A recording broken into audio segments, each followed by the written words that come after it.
નમસ્કાર દર્શક મિત્રો, ટીવી 13 માં આપનું સ્વાગત છે। હું છું ભદ્રેશ, આપ જોઈ રહ્યા છો ચર્ચા છડે ચોક। આજે ખાસ ફરી એકવાર વાત કરી રહ્યા છે સ્વાસ્થ્ય માટે, પરંતુ એક ચિત્ર આપણા દેશમાં એ જોવા મળી રહ્યું છે કે દેશ એ યુવા દેશ છે। ભારત છે વિશ્વમાં યુવા દેશ તરીકે પ્રસિદ્ધ થયેલો દેશ છે, એટલે કે યુવાઓની વસ્તી ભારતમાં સૌથી વધારે છે। એ પ્રમાણે જોઈએ તો યુવા દેશ તરીકે સમગ્ર વિશ્વમાં ભારતની ગણના થાય છે। પણ સવાલ એ થઈ રહ્યો છે કે યુવાઓ જે છે કઈ દિશામાં આગળ વધી રહ્યા છે, તે કઈ દિશામાં આગળ વધીને પોતાની જીવનશૈલીમાં બદલાવ લાવી રહ્યા છે, તેને લઈને ચર્ચા અને ચિંતા કરવાનું મન એટલા માટે થાય છે કે આ યુવાઓ દેશની આપણે વાત કરીએ ત્યારે આ દેશનો યુવા કેટલો જાગૃત છે પોતાના સ્વાસ્થ્ય માટે। આ દેશનો યુવા છે એ સામાજિક દૃષ્ટિકોણથી, રાજકીય દૃષ્ટિકોણથી પણ કેટલો જાગૃત છે, તેને લઈને અનેકો સવાલ પૂછવામાં આવી રહ્યા છે અને અનેકો ચર્ચા અને ચિંતા કરવામાં આવી છે। પણ આજે ખાસ સ્વાસ્થ્યની વાત કરવી છે। જો યુવા દેશની વાત કરીએ તો આ યુવા દેશનું યુવા દિલ છે તે નબળું થતું હોય તેવું જોવા મળી રહ્યું છે। આ યુવા દિલની વાત એટલા માટે કરી રહ્યા છે કે એક રિપોર્ટ પ્રમાણે દેશમાં ચિંતાજનક રીતે હાર્ટ એટેકના કિસ્સાઓ વધતા જોવા મળી રહ્યા છે। એવું કહેવાય રહ્યું છે કે દર ત્રીજા મોતનું કારણ હૃદયની બીમારી છે। હૃદયની બીમારીઓનું પ્રમાણ વધતું જોવા મળી રહ્યું છે, તે ચિંતાજનક બાબત રાજ્ય માટે અને સમગ્ર દેશ માટે પણ છે। અવનવા પ્રયાસો કરવામાં આવતા હોય છે, અનેક આપણને યોજનાઓ જોવા મળતી હોય છે કે જેમાં આરોગ્ય સુવિધાઓ ઉપલબ્ધ કરવામાં આવતી હોય છે અને આરોગ્યનું ધ્યાન રાખવા માટે પણ ઘણી બધી જાગૃતતા ફેલાવવામાં આવતી હોય છે। પણ તેમ છતાં દેશનો યુવા કેટલો જાગૃત છે એ તમામ પરિબળોની વાત કરી રહ્યા છે કે જેમાં સામાજિક રાજકીય દૃષ્ટિકોણ હોય કે પછી પોતાના કરિયરને લગતી કોઈ પણ બાબત હોય, પણ આખરે આ યુવા પોતાના સ્વાસ્થ્ય માટે પણ કેટલો જાગૃત છે, કેટલો ચિંતિત છે, તેને લઈને સવાલ કરવાનું મન એટલા માટે થાય છે કે દેશમાં યુવાઓમાં હાર્ટ એટેકના કિસ્સાઓ વધતા જોવા મળી રહ્યા છે। એટલે કે દેશનો યુવા એ હવે મોટા પ્રમાણમાં હૃદયની બીમારીઓનો શિકાર બનતો જોવા મળી રહ્યો છે।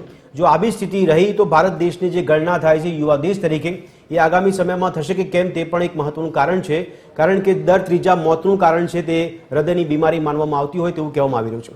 તો દર્શક મિત્રો, આજે તમામ પાસા સમજવાનો પ્રયાસ કરીશું કે યુવાઓમાં હાર્ટ એટેકનું પ્રમાણ કેમ વધી રહ્યું છે, એવી તો કેવી લાઇફસ્ટાઇલ આપણે અપનાવતા થઈ ગયા છે કે જેને કારણે આપણે આ પ્રકારની સ્થિતિનો સામનો કરવો પડી રહ્યો છે અને યુવાઓ હૃદયની બીમારીનો સામનો કરતા જોવા મળી રહ્યા છે। સાથે સાથે એ પણ સમજવાનો પ્રયાસ કરીશું કે હવે આગામી સમયમાં આપણે આપણા દેશના યુવાઓને કેવી રીતે બચાવી શકાય છે અને કેવી રીતે યુવાઓ પણ જાગૃત થઈ પોતાના સ્વાસ્થ્યનું ધ્યાન રાખી શકે છે।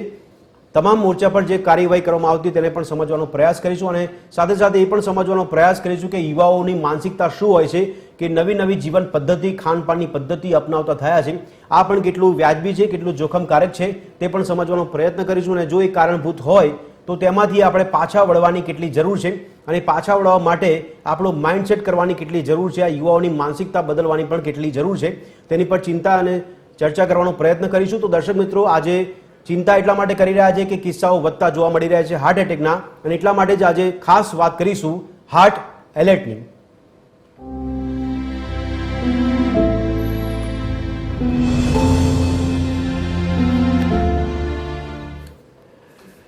તો દર્શક મિત્રો, યુવા દેશના યુવા દિલની ચર્ચા કરી રહ્યા છે કે યુવા દિલ હવે નબળું પડતું જોવા મળતું હોય ત્યારે ગ્રાફિક્સના માધ્યમથી જે રિપોર્ટ સામે આવી રહ્યા છે તેની પર એક આપની સમક્ષ નજર કરાવીશું। તો દેશમાં ચિંતાજનક રીતે વધી રહ્યા છે હાર્ટ એટેકના કિસ્સાઓ। જે અહેવાલ સામે આવી રહ્યા છે તે મુજબ દેશમાં દર ત્રીજા મોતનું કારણ હૃદયની બીમારી હોવાનો રિપોર્ટ સામે આવ્યો છે। 30 થી વધુ વયના લોકોને સૌથી વધુ અસર થવાનો રિપોર્ટ જોવા મળી રહ્યો છે। તો ભારતમાં હૃદયની બીમારી હજુ પણ મોતનું સૌથી મોટું કારણ માનવામાં આવી રહ્યું છે, જોવા મળી રહ્યું છે। ત્યારે 2021 થી 2023ના વર્ષ દરમિયાન કુલ મોત જે થયા છે તેમાં 31% મોત જે છે એ હૃદયની બીમારીથી થયા છે।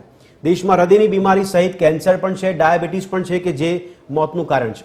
તો 15 થી 29 વર્ષના યુવાઓમાં આત્મહત્યાથી વધુ મોતનું કારણ પણ જવાબદાર માનવામાં આવે છે। WHO નો રિપોર્ટ કહી રહ્યો છે કે દર 3માંથી 1 વ્યક્તિનું મૃત્યુનું કારણ હાર્ટ એટેક છે। તો WHO અનુસાર દર વર્ષે વિશ્વમાં 1,80,00,000 લોકોનું હાર્ટની બીમારીને કારણે મોત નીપજે છે। તો દેશના યુવાઓમાં સ્મોકિંગ, દારૂનું સેવન અને તણાવ પણ રહેવાના અનેક અહેવાલ સામે આવે છે, અનેક રિપોર્ટ સામે આવે છે। તો હવે એક નજર કરી લઈશું આપણે સવાલ છડે ચોક પર કે કયા સવાલ પૂછવા જઈ રહ્યા છે। સવાલ છડે ચોકમાં સવાલ નંબર 1, દેશમાં વધતું હાર્ટ એટેકનું પ્રમાણ કેટલું ચિંતાજનક। સવાલ નંબર 2, યુવા દેશના યુવાઓમાં હાર્ટ એટેકના કયા કારણો સૌથી વધારે જવાબદાર માનવામાં આવે છે। સવાલ નંબર 3, લોકોની લાઈફમાં સ્ટાઇલ આવી એ કેટલી નુકસાનકારક છે। સવાલ નંબર 4 કે લોકોમાં હાર્ટ એટેકની સમજ કેળવવાની કેટલી જરૂર છે। સવાલ નંબર 5, હાર્ટ એટેકના ચેતવણીરૂપ ચિહ્નો કયા હોય છે અને તેના લક્ષણો પણ શું હોય છે તે પણ પૂછીશું। સવાલ નંબર 6 કે હાર્ટ એટેકથી બચવા માટે કેવા પ્રયાસો કરવાની જરૂરિયાત છે। સવાલ નંબર 7, હાર્ટ એટેકના કિસ્સાઓમાં વ્યક્તિને બચવાનું પ્રમાણ કેટલું હોય છે? સવાલ નંબર 8, પલ્સ રેટ એટલે શું અને પલ્સ રેટ કેટલા હોવા જોઈએ તે પણ જાણવાનો પ્રયાસ કરીશું, જેથી કે યુવાઓ પણ જાગૃત થઈ શકે. હાર્ટ એટેક અને વ્યક્તિની ઉંમરને કોઈ લેવા દેવા હોય છે કે કેમ? સવાલ નંબર 9. તો દર્શક મિત્રો, અન્ય સવાલોની પણ ચર્ચા કરીશું, પેટા સવાલો પણ ચર્ચા કરીશું અને જાણકારી મેળવવાનો પ્રયાસ કરીશું. ખાસ આજ જે ચર્ચા કરીશું તે માહિતી આપે તે પ્રકારની ચર્ચા કરવાનો પ્રયાસ કરીશું અને ખાસ નિરાકરણ મળી શકે, નિષ્કર્ષ નીકળી શકે. તો મારી સાથે ચર્ચામાં જોડાયા છે હાલ ડોક્ટર કૃણાલ પટેલ જોડાયા છે કે જેઓ MBBS MD મેડિસિન છે, અને સાથે સાથે મારી સાથે પ્રશાંત ગઢવી જોડાયા છે જેઓ વર્ચ્યુઅલી છે રાજકીય વિશ્લેષક છે. તો ડોક્ટર બીના ગજ્જર કે જેઓ સાયકોલોજીસ્ટ તરીકે વર્ચ્યુઅલી જોડાયા છે, અને સાથે ડોક્ટર રશ્મિ શર્મા જોડાયા છે કે જેઓ હેડ PSM જીમર્સ સોલા તરફથી જોડાયા છે. આપ સૌનું ચર્ચામાં સ્વાગત છે. પ્રશાંતભાઈ, રશ્મિજી અને બીનાજી, આપને અવાજ આવી રહ્યો છે? જી, હાજી. ચર્ચાની શરૂઆત સાયકોલોજીસ્ટ સાથે આપણે કરીશું. બીનાજી, આપને પહેલા પૂછવા માંગુ છું કે દેશનો યુવા છે એ યુવાઓનું દિલ નબળું પડી રહ્યું છે, એ કેટલો ચિંતાજનક બાબત છે આપના મતે? અને બીજી બાબત એ કે આ જે બદલાવ થયો છે લાઈફસ્ટાઈલમાં, એના પાછળ કયા કયા કારણો છે?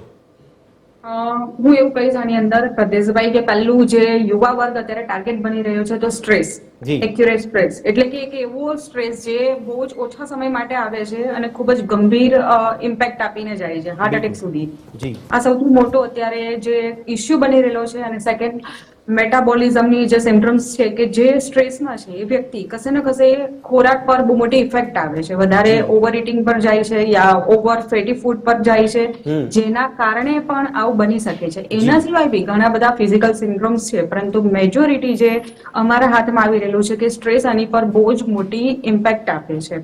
એમાં બી ક્રોનિક સ્ટ્રેસ છે, એટલે કે લાઈફને સેટ કરવાની, એક અમાઉન્ટ સુધી કમાવાનું છે અને એક અમાઉન્ટ થી આગળ નથી મળતું તો એ લોકો હેન્ડલ નથી કરી શકતા. આવા તો કઈ કેટલા લુકને લઈને, બોડી શામિંગને લઈને, એસ્ટાબ્લિશ થઈને, રિલેશનશીપને લઈને કઈ કેટલા ટોપિકને જો કવર કરીએ તો અલ્ટિમેટલી આ યુવા વર્ગ જે છે એમાં અત્યારે એક સ્ટેબિલિટી હોવી જોઈએ કે એમને સ્થિરતા લેવાની છે, એમને સેટ કરવાનું છે કરિયર. અને સ્ટ્રેસનું સૌથી વધારે લેવલ જો ઇક્વલી આપણે એજના અકોર્ડિંગ પણ માપવામાં આવે તો એ યુવાઓમાં જ વધારે હોય છે. આથી કદાચ ઇનડાયરેક્ટ ઓર ડાયરેક્ટ આનો શિકાર બની રહેલા છે. ઓકે, પણ બીનાજી, એક સાયકોલોજીસ્ટ તરીકે આપ શું કહેશો કે આજના યુવાઓ છે એ લાઈફમાં સ્ટાઇલ કેમ ઉમરતા થયા છે? સ્ટાઇલથી આટલા બધા પ્રભાવિત કેમ થઈ રહ્યા છે? મને એવું લાગે છે કે એક ફોર્મ ઓફ ફેક્ટર બહુ મોટું કામ કરે છે. અત્યારે જે જનરેશન છે એમાં ફિયર ઓફ મિસિંગ આઉટ, એટલે કે એક વ્યક્તિ પાસે કદાચ 1.5 લાખનું પેકેજ છે સેલેરી, તો બીજા પાસે કેમ નથી? હવે એને મેળવવા માટે અલ્ટિમેટલી એટલું બધું, એટલે કે તમે આ બધાને જો કાઢી નાખો ભદ્રેશભાઈ, તો એક બીજો હું તમને વાત કરું કે માણસની ઇન્ડિવિડ્યુઆલિટી, એટલે કે માણસનું પોતાનું વ્યક્તિત્વ અને સ્વભાવ પણ આની અંદર ખૂબ જ મોટું ઇફેક્ટ આપે છે. પર્સનાલિટી ટાઈપ એ જે કહેવાય છે પર્સનાલિટી, 1950 માં હાર્ટ એટેકમાં જયારે સર્ચ થયા ત્યારે એમાં ટાઈપ બહાર આવ્યો કે જે સતત કોઈને સ્વીકારતા નથી, ઝડપથી કામ કરવું, ફટાફટ અચીવ કરી લેવું. ઘણા લોકો જુઓ તમે ટ્રાફિકમાં ઉભા હોય તો બી એમ બિલકુલ પેશન નથી એ લોકોમાં ઉભા રહેવાની, ગુસ્સે થઈ જાય છે, રિએક્ટ કરે છે, એ લોકોને ફટાફટ ઓફિસ પહોંચવું છે, કામ કરવું છે, બસ આ ફાસ્ટ ફાસ્ટ. હવે એક વ્યક્તિ અને એક શરીર કેટલું આ લોડ લઈ શકે?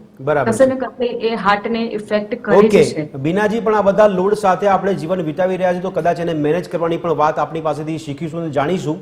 અન્ય સવાલ આપણે પૂછીશ, પણ અન્ય મહાનુભાવ પણ આપણી સાથે છે. પ્રશાંતભાઈ, મારો અવાજ આવી રહ્યો છે આપને? જી. અચ્છા પ્રશાંતભાઈ, આપણે દેશમાં યુવા દેશની વાત કરી કે વિશ્વમાં ભારત એ યુવા દેશ છે, પણ સવાલની ચિંતા એ પણ થતી હતી કે ભારત દેશનો યુવા છે એ તંત્રને કે સિસ્ટમમાં પોતાની જે અગવડતા છે તેને લઈને સવાલ નથી પૂછતો, ત્યાં સુધી આપણે પહોંચી ગયા છે. પણ હવે જ્યારે સ્વાસ્થ્યની વાત કરવામાં આવે તો આપણો દેશનો યુવા એટલો પણ સ્વાસ્થ્ય માટે જાગૃત નથી કે હવે યુવાઓમાં હાર્ટ એટેકનું પ્રમાણ વધી રહ્યું છે. શું કહેશો પ્રશાંતભાઈ?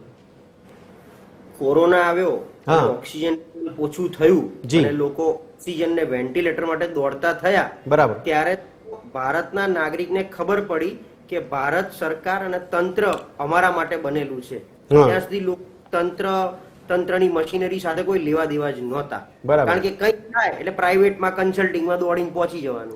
એટલે MBBS આપણી સાથે બેઠા છે એટલે ખ્યાલ છે કે GP નોર્મલ પ્રેક્ટિશનર હોય ત્યાં, એટલે એક આપણે નથી કે મારા ફેમિલી ડોક્ટર છે. એટલે આમાં આપણે ક્યાંક સ્વાસ્થ્ય તંત્ર એટલે સરકારનો નાગરિક પ્રત્યેનો અને નાગરિકનો સરકાર પ્રત્યેનો એક જવાબદાર ભાવ જે હોવો જોઈએ એ બહુ જ મિસિંગ હતો કોરોના સુધી.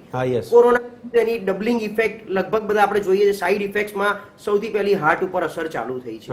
આખા આરોગ્ય તંત્રના એટલે પગથી લઈને માથા સુધી તમે જોવા જાવ, આજે આપણો સ્પેશિયલ વિષય હાર્ટનો જે ચોક્કસથી ચર્ચા કરીશું, પણ પગથી માથા સુધીમાં આવતા તમામ ભાગોના તમામ પીડાઓને લઈને જે જાગૃતિ હોવી જોઈએ, અને એટલે તમે સમજો પહેલાની પેઢી આજે આપણા મા બાપ વાળી પેઢી આપણે જો લઈ લઈએ તો એ લોકોનું લાંબુ જીવન અને એવરેજ એજ 70, 80, 90 ગણાતી, જે અત્યારે ઘટી 60, 50 અને હવે તો 45 સુધી આવી ગઈ છે. આજે ચર્ચા કરો યુવાઓમાં આ એક પેસી ગયું છે કે હાર્ટ એટેક વધતો જાય છે.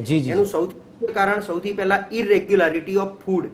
તમારું જમવાનું લંચ અને ડિનર એમાં ઇરેગ્યુલરિટી, પછી લાઈફસ્ટાઈલ આખી ઇરેગ્યુલર, ક્યારે કયો ખોરાક ખાવો જોઈએ ક્યારે ન ખાવો જોઈએ, વધતા ખોરાક જ આખો બદલાઈ ગયો. પહેલા ખોરાકનો ભેળસેળ પણ વધી ગયો, જંક ફૂડ વધી ગયું, અને સ્ટ્રેસ આ બધાની ઉપર. એ સ્ટ્રેસ છે ને પિયર પ્રેશરમાં છે, પિયર કે આની પાસે આટલું છે અને મારે પહોંચવાનું છે, અથવા આટલું ટાર્ગેટ સિકર્સ જેના એટલે એન્ઝાઇટી છે. આ બધા એક એન્ઝાઇટી એ ક્યાંક ને ક્યાંક લોકોનું આખું તંત્ર જે બદલી નાખ્યું છે, એમાં એ લોકોએ રોગને સામેથી જ તેડાયો છે. આપણે કહીએ આ જે માર, એટલે દરેક વ્યક્તિ સવારે ઉઠીને રાત્રે સુવા જાય ને એ દરમિયાનમાં જે સતત આમ કંઈક ચિંતન મનન વિચાર વાયુ જે હોય છે ને એના મગજનો, એ લોકોના જેને કે રોગને સામેથી નોતરે છે.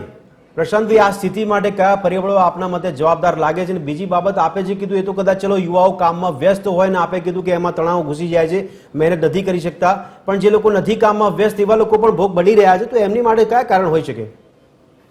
કામમાં નથી એ લોકો બી સ્ટ્રેસ મોબાઈલ નો લઈ રહ્યા છે. કઈ નહીં બેઠા બેઠા આખો દિવસ મોબાઈલ જોવે છે, એ પણ એમના માટે ઇનડાયરેક્ટ સ્ટ્રેસ જ છે અલ્ટિમેટલી.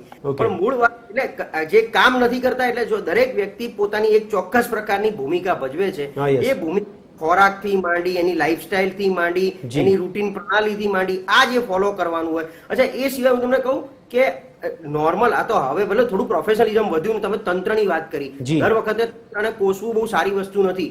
કોઈ બધી તમે કે મેં પ્રાથમિક આરોગ્ય કેન્દ્રની મુલાકાત લીધી છે, ત્યારે સિવિલ આપણે એમના ઉભા રહ્યા છે, સાહેબ મારી બોડી ચેકઅપ મારે કરાવવું છે, મને કરી આપો, બહુ જ સસ્તા દરે થાય છે. પણ સુધી આપણા પગ તળે રેલો નથી આવતો ત્યાં સુધી આપણે જાગતા નથી. બરાબર છે.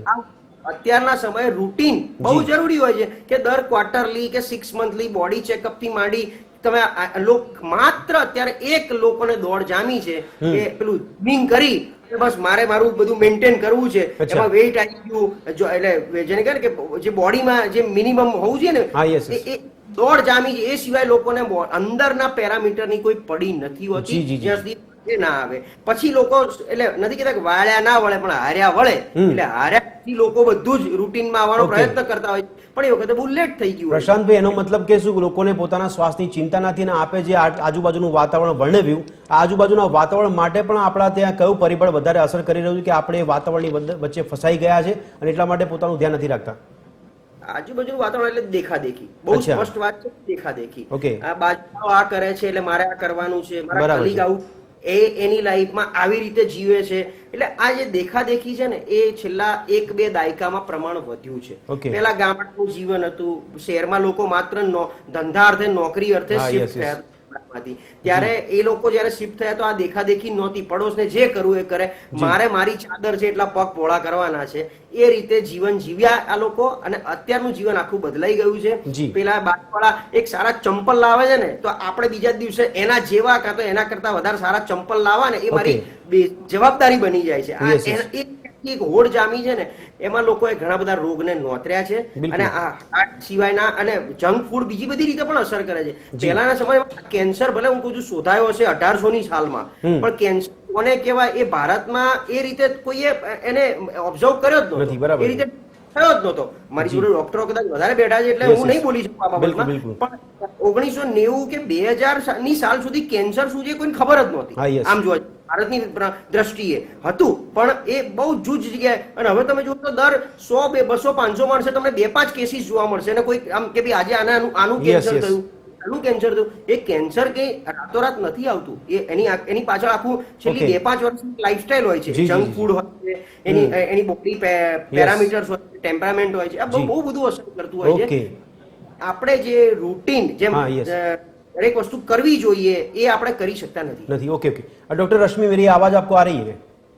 हाँ जी, आ रही है. अच्छा रश्मि जी, हम कहाँ जा रहे हैं, किस तरफ हम आगे बढ़ रहे हैं, क्योंकि पूरा देश की अगर बात करें तो देश का युवा जो है वो कौन सी दिशा में जा रहा है, किस तरह की हेल्थ प्रॉब्लम हम फेस कर रहे हैं? हाँ, आपने जैसे कि सही बताया कि 30% ऑफ ग्लोबल डेथ्स हैं विश्व भर में, ये अपने नॉन कम्युनिकेबल डिजीज की वजह से हो रही है. हम इसको मिला के नॉन कम्युनिकेबल डिजीज बोलते हैं, जिसमें कि हार्ट डिजीज भी आ गई, या स्ट्रोक आ गया, या आपका डायबिटीज आ गया, ब्लड प्रेशर आ गया. तो उसमें जो 30% है, उसमें 85% जो है वो मेनली हार्ट अटैक और कार्डियोवैस्कुलर डिजीज, जिसको कार्डियोवैस्कुलर डिजीज में स्ट्रोक और हार्ट अटैक दोनों को मिला के हम कार्डियोवैस्कुलर डिजीज बोलते हैं. जी. तो 85% उसका कंट्रीब्यूशन डेथ का इसकी वजह से हो रहा है. ओके. तो ये तो एक पिक्चर है ग्लोबली. और इंडिया में कहने को हमारे पास जो हमारा युवा है ना, हमारा डेमोग्राफिक प्रोफाइल देखे तो हमारी जो मीडियन एज है इंडिया की वो अच्छी है कि हमारे पास डेमोग्राफिक डिविडेंड है, जिसको डेमोग्राफिक डिविडेंड मीन्स हमारी मीडियन एज ऑफ इंडिया आपको बताए तो 28 ईयर्स है, जो कि 1 डिकेड अर्लियर देन चाइना है, क्योंकि चाइना की जो मीडियन एज है वो 40 ईयर्स है. तो हमें हमारे पास डेमोग्राफिकली हम लोग फायदे में हैं, लेकिन हमारा जो युवा, जैसे कि मीना बहन और अगले इनसे मुझसे पहले जिन्होंने बोला कि हमारा जो युवा है वो भटक गया है, क्योंकि प्रेशर जो है अभी 6th-7th स्टैंडर्ड से ही आ रहा है. अभी छोटे एज में ही मदर वर्किंग होती है तो प्ले ग्रुप में डाल देती है, 2-2.5 साल से इसको प्ले ग्रुप में, जबकि बच्चे को 5 साल उसका डेवलपमेंट होना था. तो रिस्क फैक्टर, ये जो हार्ट डिजीज, हार्ट अटैक है, रातों रात नहीं होते हैं. उसका क्यूमुलेटिव इफेक्ट होता है जो बचपन से शुरू हो जाता है. जो बचपन में उसको दादा दादी नाना नानी के साथ खेलना था, उसको प्ले ग्रुप में डाल दिया, अभी से उसको सीखना है, बाजू वाले बच्चे को ज्यादा आता है, मेरे बच्चे को कम आता है, तो रिस्क फैक्टर एक्यूमुलेट होता है. फिर एडोलेसेंट में पहुंचा, एडोलेसेंट 6th-7th स्टैंडर्ड से ही बच्चे बंक मारने लगे हैं, जगह जगह कोचिंग करने लगे हैं कि उसको मेडिकल की लाइन वाली कोचिंग स्टार्ट कर दी. तो ये रिस्क फैक्टर, जिसको अर्बन स्ट्रेस तो है, लेकिन अर्बन स्ट्रेस जो कि चाइल्डहुड से शुरू हो रहा है, यंग एज पे आ रहा है, मिडिल एज पे आ रहा है. तो क्या हम ये मान सकते हैं कि अगर स्कूल लेवल से प्रेशर बढ़ गया है तो उसका फिक्स ही है कि 10-15 साल के बाद उसको अटैक आने वाला है? नहीं, ऐसे एक जो जितने भी नॉन कम्युनिकेबल हार्ट डिजीज होते हैं वो मल्टी फैक्टोरियल होता है. उसका एक रिस्क फैक्टर नहीं होता है. उसका फूड, मदर ने टिफिन में क्या रखा है, शाम को बच्चे की आउटडोर एक्टिविटी क्या है, बिल्कुल आप देखें. आप अगर आप कोई भी होटल में जाए तो आप नोटिस करोगे कि बच्चे मोबाइल में दिखा के माँ उनको खाना खिला रही होती है. जी. ये एक पिक्चर है हर रेस्टोरेंट की. हर तीसरे दिन बाहर खाना. ईटिंग आउटलेट्स कितने बढ़ते जा रहे हैं, हॉस्पिटल भी बढ़ते जा रहे हैं और ईटिंग आउटलेट दोनों एकदम फास्ट बढ़ रहे हैं. तो ईटिंग फास्ट फूड आपको घर जैसा तो नहीं मिलेगा. तो आपका ये मल्टी फैक्टोरियल है. उसका एक रिस्क फैक्टर नहीं, जेनेटिक रिस्क फैक्टर है. पेरेंट्स क्योंकि जैसे तो रश्मि जी, आपको लगता है कि घर का माहौल भी जिम्मेवार इस पोजीशन के लिए? यस. अच्छा. फैमिली इन्वायरमेंट इमीडिएट इन्वायरमेंट होता है, जिसको फैमिली इन्वायरमेंट बोलते हैं, कि आपका कल्चर, आपका सोशल, खाने में क्या बनता है. पर लेकिन रश्मि जी, आउटलेट्स क्या है. रश्मि जी, बड़े बुजुर्ग की चर्चा करते हैं तो ये बता दें कि आज की जो पीढ़ी है वो हमारी सुनती नहीं है और हमारे पास टाइम भी नहीं. इस तरह के संवाद होते रहते हैं. तो आपने बताया घर का माहौल ऐसा रहता है, उसको हम कैसे बदल सकते हैं? घर को हम देखिए, हमारे घर का जो फैमिली इन्वायरमेंट है वो ऐसा होना चाहिए कि बच्चों को टाइम देना है. अच्छा. बच्चों के साथ खेलना है. उनकी मन की बात जाननी है. इसी तरह से एडोलेसेंट की भी वो क्या चाहते हैं, उनको टाइमली आप काउंसलिंग करते रहो. ऐसा नहीं कि बहुत लेट हो जाए, क्योंकि आप जब स्क्रीन करोगे, अभी मैं आपको बताऊं, there is a programme, national programme for non communicable disease. पहले क्या था, ये प्रोग्राम सिर्फ इसको NPCDCS, जिसमें स्ट्रोक और कार्डियोवैस्कुलर पे ही था. अब इसको प्रोग्राम को 2023 में नेशनल हेल्थ मिशन के अंदर national programme for non communicable disease, जिसमें कि mainly diabetes, cardiovascular disease, hypertension और कैंसर, और इन पे ही ज्यादा फोकस किया है, क्योंकि ये ही एक हमारी जो 40%, अगर हम इस पे फोकस करें तो 90% नॉन कम्युनिकेबल डिजीज की वजह से जो डेथ होती है उसको प्रिवेंट कर सकते हैं. पर रश्मि जी, कोई जानता है कि नहीं जानता, जब ऐसी बातें की चर्चा होती है तो यही उनके मुंह में जवाब होता है कि आज की जो खान पान की जो स्टाइल है वो सबसे ज्यादा जिम्मेवार है। आपको भी लगता है ऐसा कि अभी जिस सिचुएशन में हम जी रहे हैं उसमें जिस तरह का खान पान हम ले रहे हैं वही ज्यादा जिम्मेवार है, ऐसा लग रहा है आपको? जी बिल्कुल जी, क्योंकि ये इसीलिए तो उसका नाम लाइफ स्टाइल रिलेटेड डिजीज दिया गया है। जी जी जी, क्योंकि ये पूरी आपकी लाइफ स्टाइल, आप कब उठते हो, कब सोते हो, क्या खाते हो, कहाँ सांस लेते हो, हैं तो, और ये आपका एनवायरनमेंट, किनके साथ बोलते हो, बोलना भी लोगों का आपस में कम हो गया है। फोन आना भी किसी को बर्डन लगता है, मिलने जुलने जाने का टाइम नहीं है। तो आप ओवरऑल पूरा अगर आप पिक्चर देखो तो ये पिक्चर ऐसे बताती है कि हम श्रिंक होते जा रहे हैं, हम सेल्फ सेंटर्ड होते जा रहे हैं। तो यही एक कारण है जो कि इसके लिए जिम्मेदार है। બિલકુલ. ડોક્ટર કૃણાલ પણ આપણી સાથે જોડાયા છે, MBBS MD મેડિસિન છે. ડોક્ટર કૃણાલ, આપને પણ એક સવાલ પૂછવાનું મન થાય છે કે યુવાઓ સૌથી વધારે પ્રભાવિત કેમ થઈ રહ્યા છે? જ્યારે કારણ કીધા પ્રશાંત ભાઈએ કે અત્યારની લાઈફસ્ટાઈલ, બીનાજીએ કીધું એ પ્રમાણે કે સૌથી વધારે સ્ટ્રેસ છે, રશ્મિજી પણ કહી રહ્યા છે. આપના મતે, આપ પણ પોતે એક યુવા છો, યુવાઓમાં આ હાર્ટ એટેકનું પ્રમાણ વધવાનું કારણ આપણે સાયન્ટિફિકલી શું જોઈ રહ્યા છે? કારણો બહુ બધા છે. જેમાં સૌથી અગત્યના કારણ છે આ સ્મોકિંગ, ટોબેકો, ગુટખા જે લોકો ખાતા હોય છે, તંબાકુનું સેવન વધી રહ્યું છે. બરાબર છે. લાઈફસ્ટાઈલ ની વાત કરીએ તો ખરાબ ખોરાક ખાઓ, ખરાબ સમયે ખાઓ, એ બી મહત્વનો એક ફેક્ટર છે કે ટાઈમ કયો ખોરાક, રાત્રે 12 વાગે જમવું એ બહુ ખરાબ ટાઈમ છે. બરાબર છે. એના જોડે જોડે આ બધી વસ્તુ, ટેન્શન લેવું, જે બેઠલું જીવન, ફિઝિકલ ઇનએક્ટિવિટી, સેડેન્ટરી લાઈફસ્ટાઈલ કહીએ, એ બી એક મોટું પાત્ર ભજવે છે કે લોકો કસરત નથી કરતા, બધું કામ મોબાઈલ, વર્ક એટ હોમ થઈ ગયું છે. બરાબર. ટેન્શન લેવું, કોમ્પિટિશન એટલું બધું વધી ગયું છે, મેન્ટલ વર્કલોડ એટલું વધી ગયું છે, જેના લીધે સ્ટ્રેસ લેવલ વધી ગયું છે. બરાબર. એ સ્ટ્રેસ લેવલ એક કારણ છે જેના લીધે વૈજ્ઞાનિક રીતે એવું કહેવાતું હોય છે કે યુવા વર્ગને બાળકોમાં રોગ પ્રતિકારક શક્તિ વધારે હોય છે, તેમ છતાં પણ આ બધા પરિબળો વધારે અસર કરતા હોય છે ખરી, એવું લાગે છે આપણે? રોગ પ્રતિરોધક શક્તિ એ યુઝ્યુઅલી કેવું કે ઇન્ફેક્શન, જે કમ્યુનિકેબલ ડિઝીઝ કહીએ ને, એમાં મોટું પાત્ર એનું કારણ. પણ જે નોન કમ્યુનિકેબલ ડિઝીઝ છે, જેમ કે આ ડાયાબિટીસ, બીપી, હાઇપરટેન્શન, એ બધી વસ્તુમાં શું છે, આપણો ખોરાક, આપણું વ્યસન, તમે શું કરો છો, તમારી લાઈફસ્ટાઈલ શું છે, તમારી હેબિટ શું છે, એ બધા પાત્ર વધારે એમાં ભજવે છે. એટલે એમાં એ બધા ફેક્ટર્સ વધારે જોવામાં આવે છે. જી. અચ્છા બીનાજી, સૌથી પહેલો સવાલ આપણે પૂછ્યો તે પ્રમાણે બીજો સવાલ એ થઈ રહ્યો છે કે આજની યુવા પેઢીને આપણે સાચી વસ્તુ આપી શકતા નથી, આપણી મજબૂરી છે કે પછી સાચી વસ્તુ વાળવા એ કેટલા જરૂરી છે આપના મતે? મારા ખ્યાલથી સાચી વસ્તુ ને ખોટી વસ્તુ કરતા બી પોતાને અવેર થવું વધારે જરૂરી છે. તમે કોઈને ધક્કા મારીને કેટલા દિવસ ચલાવી શકો, અને એ લોકો કેટલા દિવસ ચાલે મોટિવેટ કરો તો બી.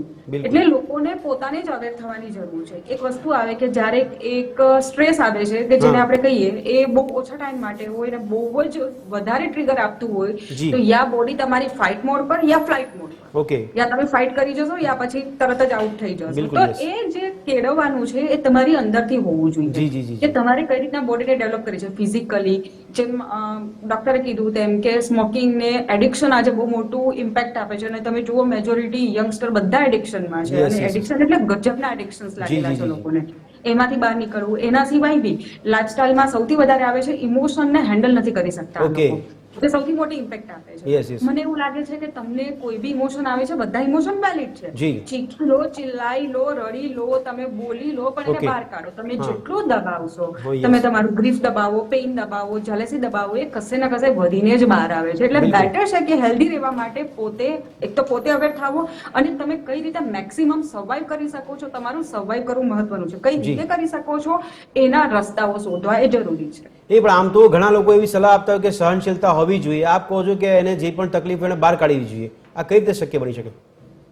સહન શક્તિ એટલે કે તમે ખોટું સહન કરીને તમે એવું કહો કે ખોટું સહન કરો ને પછી તમે નોર્મલ રહો, તો એ પોસિબલ નથી. એક માણસના વ્યક્તિત્વમાં આ વસ્તુ આવેલી જ નથી. એટલે કદાચ તમને કોઈ વસ્તુથી બહુ જ પ્રોબ્લેમ છે અને કદાચ નથી બોલી શકતા, તમારી સામેની ઓથોરિટી બહુ પાવરફુલ છે કે બહુ પાવરફુલ પર્સન છે, એને લખી નાખો, એને બાળી નાખો. બહુ બધી ટેકનિક છે.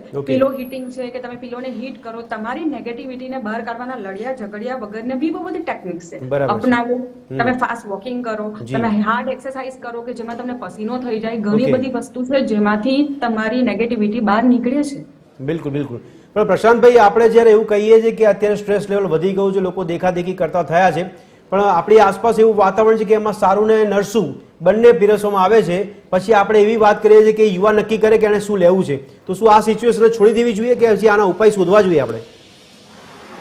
હવે તકલીફ એવી છે કે આપણે જે ચર્ચા કરીએ છીએ એ બધી બધાને ખબર જ છે, પેશન્ટ ખબર છે કે હું જ નોતરી રહ્યો છું, પણ એ પેલું નથી કે એકવાર શૂઝમાં ઘૂસતા જાવ એટલે ઘૂસતા એવા ગયા છે કે પાછળના રસ્તા એ લોકો નથી શોધી શકતા, પછી પેશન્ટ બની જાય છે. જે રસ્તા શોધી શકે છે એ ધીરે કરીને આમાંથી પસાર થઈ જાય છે.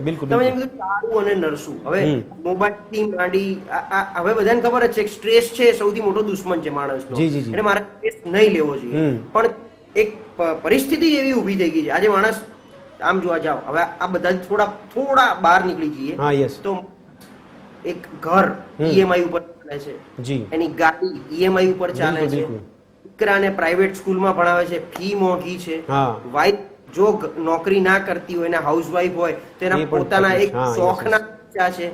આ બધું જ પૂરું કરવા માટે સામાન્ય માણસને અમદાવાદ બરોડા જેવા સિટીમાં રહેવું હોય તો 50,000 થી લાખ રૂપિયા જોઈએ છે. આમ જોવા જાવ એક બાજુ બેરોજગારી વધતી પણ જાય છે, એની સાથે આટલો પૈસો એને મંથલી પૂરું કરવો નથી, એટલે થઈ કરી શકતો જ નથી.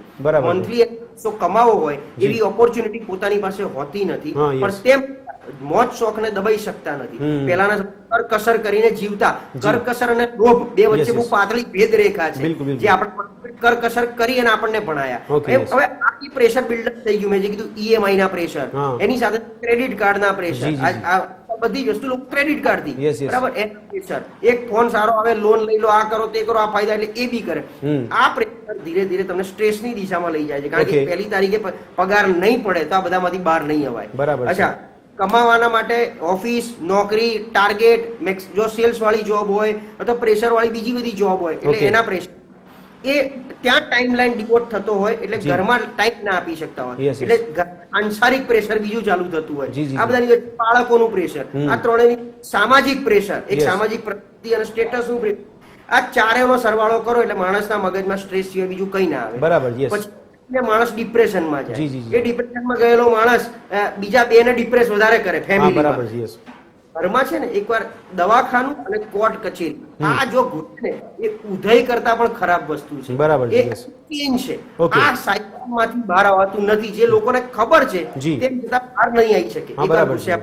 હવે સારું નરસું તમે આપણે કહી શકીએ છીએ, પણ પરિસ્થિતિ એવી છે કે સ્ટ્રેસ તમે લીધા વગર આમાંથી બહાર નથી આવી શકતા. તમે છોડી દો, કાલની ચિંતા ના કરો, પણ એમ નથી થતું. બરાબર. આ બધાની વચ્ચે જો કોઈ વસ્તુ તમને કદાચ નાની મોટી રીતે ઈલાજપૂર્વક બહાર કાઢી શકે છે તો એ છે તમારો પોતાનો એક સેલ્ફ, જેને કહેવાય ને મેડિકેશન, સેલ્ફ મેડિકેશન. એ પછી યોગ હોઈ શકે, પ્રાણાયામ હોઈ શકે, રેગ્યુલર વોક હોઈ શકે. જીમિંગ ને હજી હું નથી માનતો. જીમિંગ નું પ્રોફેશનલી ઉભું કરેલું એક સોસાયટલ સ્ટેટસ છે. બિલકુલ માફ કરજો, કદાચ કોઈ મારામાંથી બી હોય, આમાંથી પેનલમાંથી હોય કે કોઈ જીમ ચલાવતા હોય, હું એનો વિરોધી નથી, પણ એ એક હોડ ઉભી કરેલી છે એકબીજાને કહેવાની. જીમિંગ થી તમારું એટલે બોડી સારું થઈ ગયું, ફિટ થઈ ગયા અને તમને કોઈ રોગ નહીં થાય એવું નથી હોતું. ઉપરથી જીમ હું તો એવું માનું છું કે બીજા 2 રોગ નવા એડ કરે છે. બિલકુલ. જે સાદી પદ્ધતિથી જીવન જીવવાનું હોય, કદાચ તમારું જેને કે વેઇટ કે મેન્ટેન કરવું, બોડી કરવું, એના માટે ઘરેલું ઉપચાર પણ બહુ જ વ્યાજબી હોય છે, જે લોકોને થોડા ઘણા પોસાતા નથી અને બહાર બીજા આ બધું કરવું છે. લોકોને ઘરેથી દૂધ લેવા ગાડી લઈને જવું છે, પણ સવારે 7 વાગે ગાડી લઈને જીમમાં જવું છે. એટલે આ બધા જે કોન્ટ્રાડિક્ટરી છે ને એ મને સેલ્ફ સેન્ટર થોડું રહી અને સેલ્ફ રિસ્પોન્સિબિલિટી થોડું કરી શકાશે. એક તમારું વે ઓફ લિવિંગ બદલીને કંટ્રોલ કરી. ઓકે પ્રશાંતભાઈ, આપણે હવે હાર્ટના જે કેન્દ્ર બિંદુમાં રાખ્યું છે એની વાત કરીએ તો કુણાલભાઈ, હાર્ટ એટેક આવવાના જે લક્ષણો કે જે ચેતવણીરૂપ ચિહ્નો હોય છે એ ચિહ્નો કયા પ્રકારના હોય છે, કેવી રીતે વ્યક્તિને ખબર પડી જાય કે એને આ પ્રકારની ગંભીર તકલીફનો સામનો કરવો પડશે? જો પહેલી વાત સમજીએ તો હાર્ટ એટેક અને હાર્ટ ફેલમાં શું ફરક છે. હાર્ટ એટેક એટલે શું કે નળીઓમાં જ્યારે બ્લોકેજ થઈ જાય ને અને હૃદયને લોહી ના પહોંચે તો એના લીધે હાર્ટના માંસપેશીઓમાં તકલીફ, તો એને આપણે હાર્ટ એટેક કહીએ. અને હાર્ટ ફેલ ક્યારે કહીએ? જ્યારે હૃદય બંધ થઈ જાય કામ કરવાનું, જ્યારે આપણે છાતી દબાવવાની વાત કરીએ એના હાર્ટ ફેલ કહેવાય. બરાબર. તો હાર્ટ એટેક ના લક્ષણો શું હોય છે કે છાતીમાં પહેલા તો દુખાવો થવો, બરાબર, ડાબી બાજુ દુખાવો થવો, ભારે લાગવું, એવું લાગવું કે કોઈએ છાતી. દુખાવો કયા પ્રકારનો હોય? કારણ કે ઘણા એવા લોકો સલાહ પણ આપતા હોય છે કે આ તો ખાલી કદાચ તમને મસલ્સ પેન હોઈ શકે છે, નહીં હાર્ટ એટેક નહીં હોઈ શકે, એવું પણ સલાહ. એટલે એ દુખાવો કેવો હોય કે એ દુખાવો તમને એવું લાગે કે ખેંચાવ થાય છે છાતીમાં, કોઈએ જાણે પથ્થર મૂકી દીધો છે છાતી ઉપર. પાછળ જડબા ઉપર દુખાવો થવો, પાછળ બૈડામાં દુખવું, બે હાથોમાં દુખવું, પછી શ્વાસ ચડવો, પરસેવો વરવો, ગભરામણ થવું, આ બધા લક્ષણો છે. આ બધા લક્ષણો ઘણીવાર કેવું કે આપણે એસિડિટી અને ગેસના જોડે બી મિક્સ કરી દેતા હોઈએ છીએ. જ્યારે બી આ બધા લક્ષણો આવે દુખાવાના, જડબાન દુખાવો ને એ બધું જ્યારે 15 મિનિટથી વધારે થાય તો તરત જ માણસને અવેર થઈ જવું જોઈએ, આને નોર્મલ રીતે ના લેવું જોઈએ. ઓકે, અને આપણે કીધું હાર્ટ ફેલની વાતની શક્યતા કેટલી હોય જ્યારે હાર્ટ એટેક આવે ત્યારે? હાર્ટ એટેકમાં જો તમે પ્રાઇમરી ટ્રીટમેન્ટ ના લો, કે લોહી પતલું કરવાની જે દવા છે, એન્જિયોગ્રાફી છે, એ તમે સમયસર ના લો તો એ હાર્ટ એટેક હાર્ટ ફેલમાં કન્વર્ટ થઈ શકે છે. લાંબો ટાઈમ તમે હાર્ટ એટેકમાં કોઈ દવા ના લો ને એને ગેસ સમજીને જતું કરો તો અચ્છા, હાર્ટ એટેકમાં કાર્ડિયક એરેસ્ટ જેને કહીએ છીએ આપણે, એમાં વ્યક્તિના બચવાના ચાન્સીસ કેટલા પ્રમાણ હોય છે? જો પ્રાઇમરી ટ્રીટમેન્ટ એ જલ્દી સમયસર લઈ લેતું હોય તો પછી બહુ સારો રેટ છે બચી જવાનો. તો એની હાર્ટ એટેક આવે પેશન્ટને જ્યારે બી આપણે કહીએ કે નળીઓ બ્લોક થવી, ત્યારે જે દવાઓ હોય છે બરાબર, તરતના જે નજીકમાં હેલ્થ સેન્ટર હોય ત્યાં જઈને કાર્ડિયોગ્રામ કરાવીને તરત કાર્ડિયોગ્રામથી ખબર પડી જતી હોય છે. ઘણા રિપોર્ટ હોય છે જે સમયસર થઈ જાય, ટ્રોપોનિનાઇડ કહીએ છીએ, જેનાથી આપણને ખબર પડે કે હાર્ટ એટેક છે કે નહીં. તો એ રિપોર્ટ કરાવીને તરત જે આપણે લોહી પતલું કરવાની જે દવાઓ છે એ આપણે તરત લઈ લઈએ અને એન્જિયોગ્રાફીને કરીને એ બ્લોકેજને આપણે ક્લિયર કરી દઈએ તો પાછું જે હૃદયને જે માંસપેશીઓને નુકસાન પહોંચવાનું આપણે સમય ઓછો કરી દઈએ તો રેટ બહુ સારો છે. ડોક્ટર કુણાલ, પલ્સ રેટ શું હોય છે ને એ કેટલું હોવું જોઈએ પલ્સ રેટ? નોર્મલી એવું કહેવાય કે 60 થી 100 ની વચ્ચે પલ્સ રેટ હોવો જોઈએ. જેટલું નીચેની તરફ હોય એટલું સારું કહેવાય. હા, પલ્સ રેટ જેટલો વધારે હશે એટલું હાર્ટ ઉપર લોડ વધારે પડશે. વધવાનું કારણ આ સ્ટ્રેસ માની શકીએ આપણે? સ્ટ્રેસના લીધે બી હોય, બરાબર. એવું કહેવાય છે કે હાર્ટને એક્સરસાઇઝમાં ક્યારેક તમે જોગિંગ ને એવું કરીને પલ્સ રેટ વધારો તો એ સારું છે, પણ જે બેઝ લાઇન પલ્સ રેટ હોય કે જ્યારે આપણે નોર્મલ આપણે કોઈ એક્ટિવિટી ના કરતા હોઈએ ત્યારે આપણું પલ્સ રેટ 60-70 જેટલું રહે તો એ સારું કહેવાય. જો એ 90 અબો, પ્રશાંતભાઈ કીધું પ્રમાણે કે જીમમાં લોકો જતા હોય, આપણે એવા કિસ્સા પણ જોયા કે ઘણી સેલિબ્રિટી જીમ કરતા કરતા હાર્ટ એટેક આવે ત્યાં મૃત્યુ પામે છે. એમાં બી ઘણા બધા કારણો છે. એક વધારે પડતું પ્રોટીનનો ઇન્ટેક લેવો, સ્ટીરોઇડ ઇન્ટેક લેવો બોડી બનાવવા માટે. એ સ્ટીરોઇડ પોતે બોડીના અંદર કોર્ટિસોલ લેવલ વધારતો હોય છે, જે બી એક કારણ બની શકે છે બીપી, ડાયાबिटीज અને हार्ट अटैक माटेनु. बिल्कुल बिल्कुल. अच्छा डॉक्टर रश्मि जी, अभी ये जो हार्ट अटैक की बात करते हैं, हार्ट फेल की बात करते हैं, उससे बचने के लिए आपके हिसाब से कौन से उपाय होने चाहिए?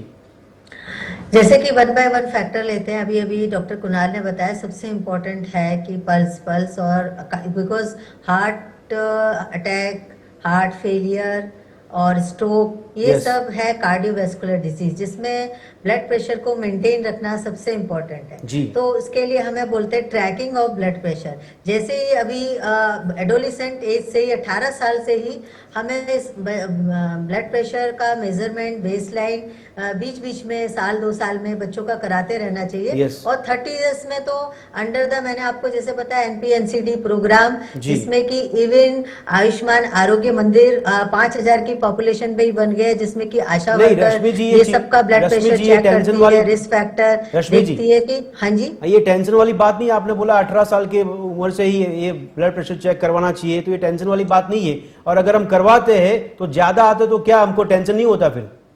नहीं, देखिए, अगर बेसलाइन पता रहे कि अभी से, क्योंकि हमने अपने खुद डिपार्टमेंट में ये एक प्रोजेक्ट किया था. हमारे यहाँ जितने भी MBBS स्टूडेंट आए जो कि 17-18 साल के बीच में थे, तो वो अभी आपको विश्वास नहीं होगा कि 18 साल के बच्चे ही, एक तो उनको उतनी ओबेसिटी होती है, तो कई सारे बच्चे ब्लड प्रेशर की भी कैटेगरीज होती है कि normal blood pressure, border line. तो बॉर्डर लाइन जब ब्लड प्रेशर होता है 120 to 129, और जिसमें कि हम तभी अगर प्रिवेंटिव मेजर ले तो उनको फिर नॉर्मल लेवल पे ला सकते हैं कि आप हेल्दी लाइफस्टाइल को अपनाएं, वेट को कम करें. जैसे जैसे वेट को कम करते हैं तो 5 से 10 milligram of blood pressure systolic down होने लगता है. तो इतनी छोटी एज में अगर रश्मि जी, इतनी छोटी एज में अगर ब्लड प्रेशर चेक करवाया है और आपने बताया कि इतनी जानकारी मिल जाएगी बॉर्डर लाइन कितनी रहती है, फिर वहां पे जो डॉक्टर्स होते हैं वो दवाई का सेवन करने के लिए बात करते हैं, तो पूरे लाइफ टाइम के लिए फिर वो रहता है, उसका एक मानसिकता बन जाती है.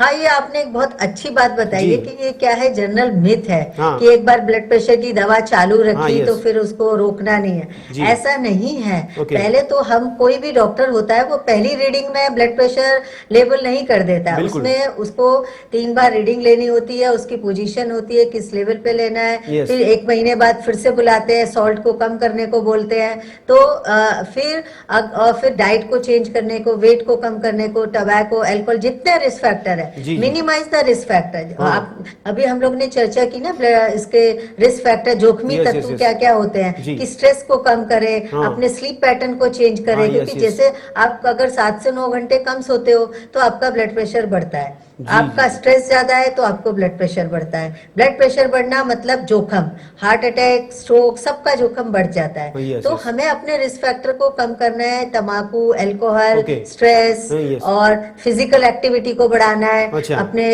हाँ, ये सब रिस्क Okay। फैक्टर को हम जितने जितने मिनिमाइज करते जाएंगे, ब्लड Yes, प्रेशर yes। भी हमारा नॉर्मल आने लगेगा। Okay। इवन तो हमारे अपने को जो blood sugar pressure normal level रखना है, है, अपने को अगर ब्लड प्रेशर नॉर्मल मैं रखना आपको है। बताऊं, इसको जी। मेटाबॉलिक सिंड्रोम बोलते हैं। Okay। मेटाबॉलिक सिंड्रोम है रिस्क फैक्टर फॉर कार्डियोवास्कुलर जी, जी, डिजीज, जी, जिसमें जी। कि आता है blood pressure, diabetes, waist around the fat. Yes, means yes। आपकी कमर फीमेल में लेस देन 80 सेंटीमीटर और मेल में 90 हाँ। सेंटीमीटर, इससे कम होनी चाहिए, जिसको Okay। बोलते हैं ना एप्पल शेप टाइप ऑफ अच्छा। ओबेसिटी। हाँ, yes। पेट पे फैट कितना है वो इम्पोर्टेंट है। Okay, और okay। फोर्थ है कोलेस्ट्रॉल। जी। कोलेस्ट्रॉल लेवल को कम रखना है, जो कि हमारे खान पान से, ये इनका सबका रिलेशन है। बिल्कुल, तो बिल्कुल। खान पान, स्ट्रेस और ये सब डायरेक्टली इनडायरेक्टली इन सारे फैक्टर को पर हम डॉक्टर कम रश्मि, करें। डॉक्टर रश्मि, ये जी। नहीं हो सकता कि हम घर के, जैसे अभी प्रशांत जी ने बताया कि हम घर के कुछ उपाय कर ले ब्लड प्रेशर के लिए, ना दवाई ले, क्योंकि दवाई से बहुत डर लगता है। जी। हाँ, सही बात है। आप मैंने बताया कि तुरंत की तुरंत ब्लड प्रेशर की दवाइयाँ चालू नहीं होती हैं। हाँ, yes। पहले हम अपने लाइफ स्टाइल को चेंज करके Okay। उसको हम ब्लड प्रेशर को नॉर्मल ला सकते हैं। बराबर है। अच्छा, इसके लिए आप कॉन्शियस एफर्ट, जैसे Yes, कि yes, yes। आप प्रशांत भाई ने बताया, हाँ, वीना जी ने बताया जी। कि धक्का मारना से कुछ नहीं होगा। कॉन्शियस एफर्ट, हाँ, अंदर yes। इंडिविजुअल फीलिंग आनी चाहिए। Okay, okay, because individual risk assessment, सबका रिस्क असेसमेंट अलग अलग होता है। Okay, कि रश्मि आप जी। क्या काम करते हो। अभी वर्क जी। फ्रॉम होम काम करते हो हाँ, yes, yes। तो आप 9-9 घंटे की सिटिंग होती है। बच्चे जी। कोचिंग क्लास में सुबह निकले 7 बजे, रात को आए, एडोलिसेंट है ना, ड्रॉप लेके कोचिंग क्लासेस कर रहे हैं, नौकरी yes, नहीं yes, मिल yes। रही है।